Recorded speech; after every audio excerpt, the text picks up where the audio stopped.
Today I'm going to show you guys how to install wheel spacers onto your Subaru.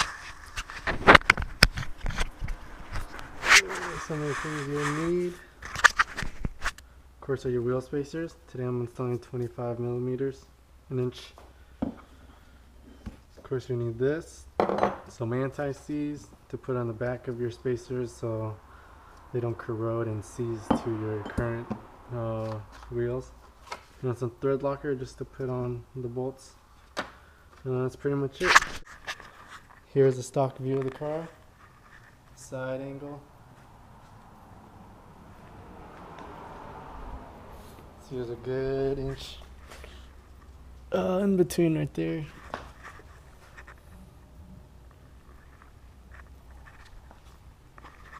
Here's side profile. This side just got a little started. Of course, you remove your wheel and get a wire brush and clean this off a little bit. See all that nasty gunk? You want to just wipe that stuff off. Here's a stock view of the car, side angle. See, there's a good inch in between right there.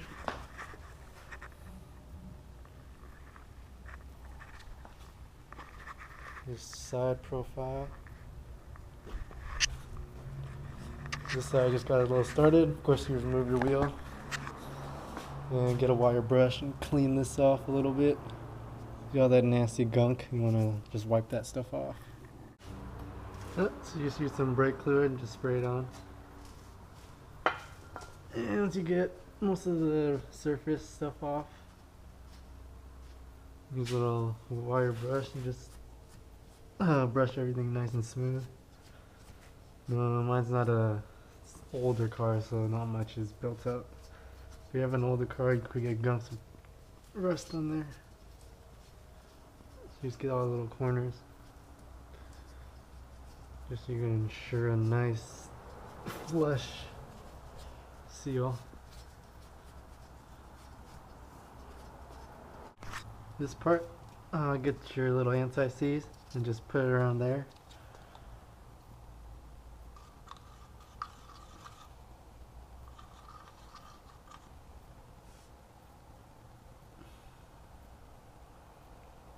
And just prevents everything from seizing together,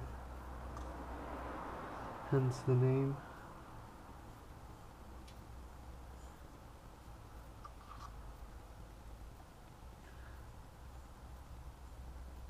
Makes it a lot easier if you decide to take it off in a couple of years. That you'll be able to still.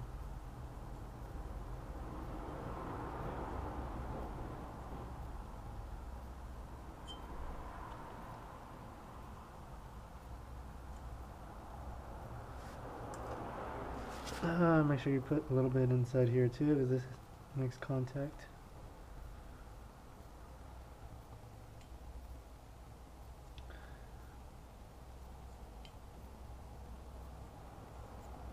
Okay, that looks good.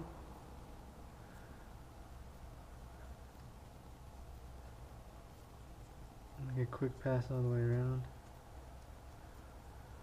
Alright. It's always nice to make sure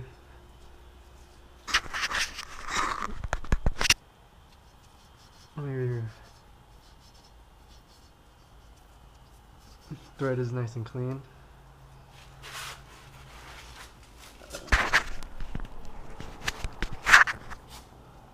And put it on. In my car, specs are around 74 foot-pounds of, so let's definitely spec it to that. And bolt it up. Make sure you use a torque wrench to your factory specs.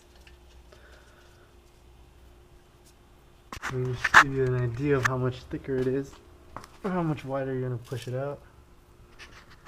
Yes, it might put some weight on or stress on my wheel bearings, but this is my daily driver. I don't take it to track, don't really push it that much, so I'm not too worried.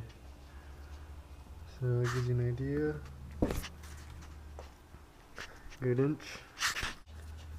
Make sure I don't forget. Put some little bit of thread locker on threads. Just a little bit.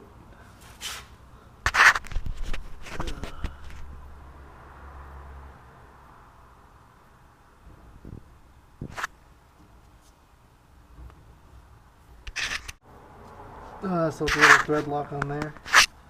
Some people also use jam nuts to put on the outside of these bolts. They're connecting straight to your vehicle. Just as extra security. I tried going to my local hardware store. They didn't carry metric size.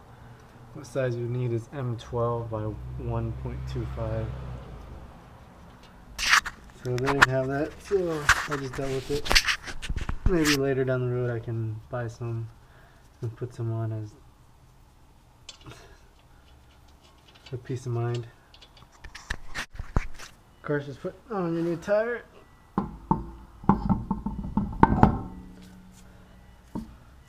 Some people might need to get open-ended lug nuts. These are kind of extended, and these should work.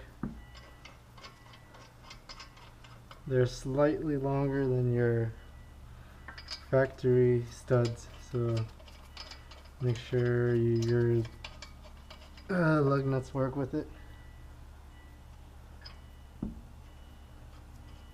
Remember always to tighten in the star pattern.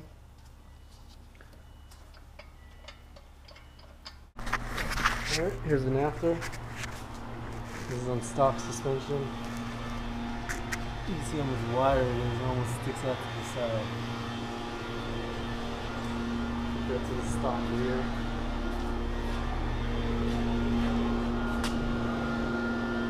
A lot more aggressive. It's a small detail, but there we go.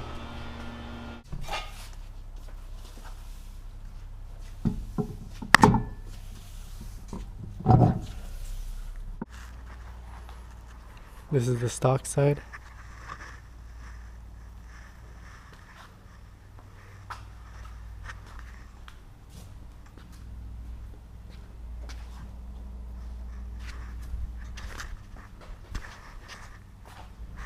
Versus the 1 inch.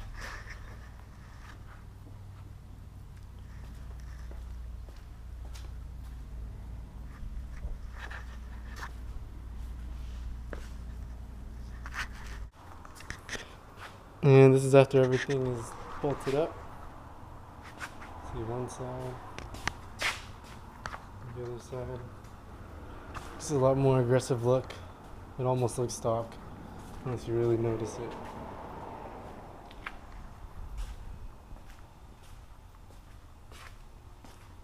Of course, I'm on stock suspension, so I'm not going to need these rolled.